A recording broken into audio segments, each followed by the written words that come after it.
I'll bet that you want to be successful. In fact, I will also wager that you have spent a lot of times asking yourself the question, how can I be successful? What is success? How can I achieve the dreams that I have within myself? And I just want to begin this talk by congratulating you, because if those are questions you've asked, if those are thoughts that you have gone through your mind, I want you to know that you have probably within you a restlessness and a potential that says to me that you have not yet achieved your maximum success. You have not yet probably arrived to your greatest potential. If when the alarm clock goes off in the morning and you ain't happy about it, you ain't doing what you want to do. If your job makes you sick to go to, if you're unhappy with waking up to go to where you got to go, it's because you ain't living in your gift. What burns in your heart is important for you to pay attention to, because it never goes away. That's why people wake up in a rut. See, you hate waking up because you waking up and you don't know the reason. You waking up and you don't have no design in mind. Once you live in your purpose, when you discover your gift, you can't wait to wake up. Please understand, pay very close attention to the thing that makes you happy. All of you are gifted at something. The problem is, you keep wanting your gift to be what somebody else's gift is. Identify your own gift, because you already have it.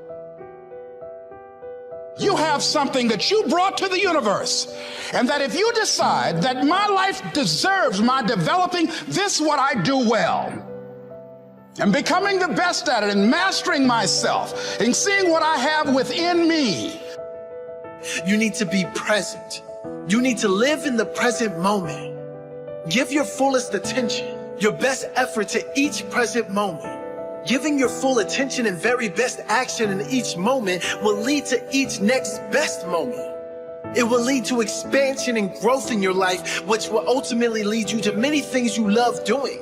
And soon you will understand what your purpose really is. But don't rush it. Don't stress over it. No purpose is coming through stress. No purpose is rushing through because you're anxious. Do your thing and do it to the best of your ability in every moment, no matter what it is. I just want to know if you're willing to bust your ass to change your life. And if you are, you're going to get an interview. And I'm not going to ask for your resume. I don't care about your resume. Your resume tells me where you've been. It doesn't tell me the price you're willing to pay to become somebody new. Every belief that you have is a choice. I choose to believe that human potential is nearly limitless, and this was the belief that changed my life, because once I realized, so it's not about who you are today, it's about who you want to become and the price you're willing to pay to get there. And I promise you, the day that you're willing to pay any price, you'll achieve what you want to achieve. If you truly believe that human potential is limitless, what do you want to become? And what price are you willing to pay to get there?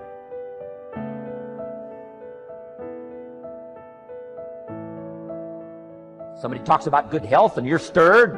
Right. You need to get a book on nutrition.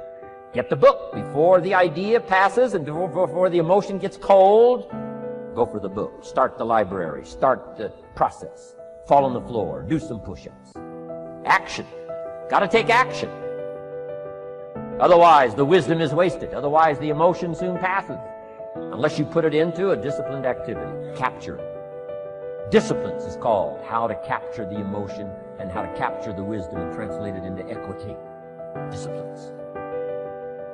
Now, here's what's important about disciplines. All disciplines affect each other. In fact, here's a good philosophical phrase. Everything affects everything. Nothing stands alone. Don't be naive in saying, well, this doesn't matter. I'm telling you, everything matters. There are some things that matter more than others, but there isn't anything that doesn't matter.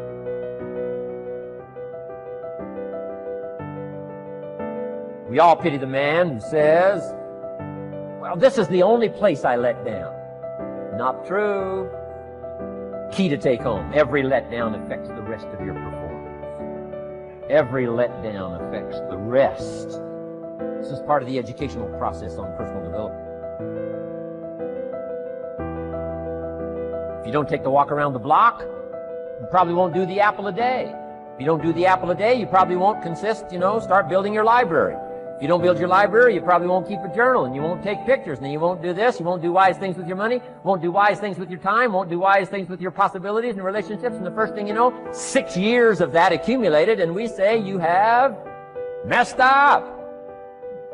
So the whole key to reversing that process now is to start picking up these disciplines. Now here's the positive side. Every new discipline affects the rest of your disciplines. Every new one affects the rest. That's why action is so important. The least action, the smallest action. Take it. Because when you start accomplishing and the value starts to return from that one action, it'll inspire you to do the next one and the next one and the next one. You start walking around the block, it'll inspire you to get an apple. Get an apple, it'll inspire you to get a book. Get a book, it'll inspire you to get a journal. Get a journal, it'll inspire you to grow, develop some skills. All disciplines affect each other. Every lack affects the rest. Every new affects the rest. The key is to diminish the lack and set up the new. And you've started a whole new life process. Fear is so real. In fact, there are probably things that you're afraid of doing right now in your life, in your relationships, at work. And the fact that you're afraid, that's robbing you of all of the experiences that you want to have in your life. I mean, if you're afraid to fly, that's going to limit your ability to travel and see the world or go visit friends. If you're afraid of public speaking, that's going to really limit your ability to express yourself and share your ideas. If you're afraid of talking to your boss or asking for a raise, that directly impacts how much money you make. Or what if you are dreaming of starting a business, or you've already started a new business, but you're afraid to talk to people and you're afraid to share your business with people? I mean, fear is something that stops us all. Fear is real. You can't control the feelings that are going to rise up in your body when you're on a plane, or when you're talking to your boss, or when you see somebody that's attractive and you really want to go over and talk to that person. But you can always control what you think, and you can always make a decision about the actions you're going to take. Decide what you want and then act as if you already had it. Decide what you want and act as if it was already yours. Now, the reason we can act thinking that it's already ours is because not only can we vision the end results, we can also vision the beginning of making it real. So we don't start till it's finished, but it is possible for human beings to finish something before they start. Human beings are the only life on earth that has this incredible capacity to change the course of your life. No other life form can do that. Every other life form except humans seems to operate simply by instinct in the genetic code. Human beings can alter the course of their life. Someone says, don't you have to do the second 6 years like you did the first 6 years? And jot this down. No. No, you don't have to live the second 6 years like the first 6. You can use all the information and all the advice and repairing all of your mistakes and adopting a new and refined philosophy so that the next 6 years can be totally different than the last 6. No other life form can do this. See, if you were a tree, you'd be stuck. As a tree, if you used up all the nourishment that was around you and you couldn't change location, see, you would die. But that's not true. Human beings can change location, go north, south, east, west, live here for a while, live somewhere else for a while. So that's a note to make. You can greatly alter the course of your life. Hire on the basis of competence, using objective tests, and let the cards fall where they're going to. And don't be afraid to tell people that that's what you're doing.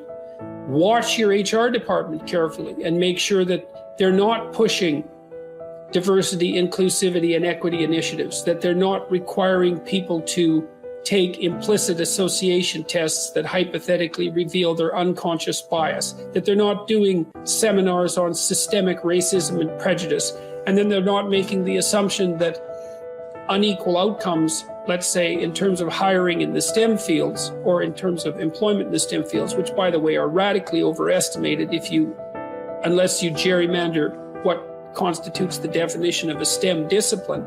You have to not participate in any of that. And you have to make it known to your peers, who would be other Silicon Valley founders, I would presume, that you're not doing any of that.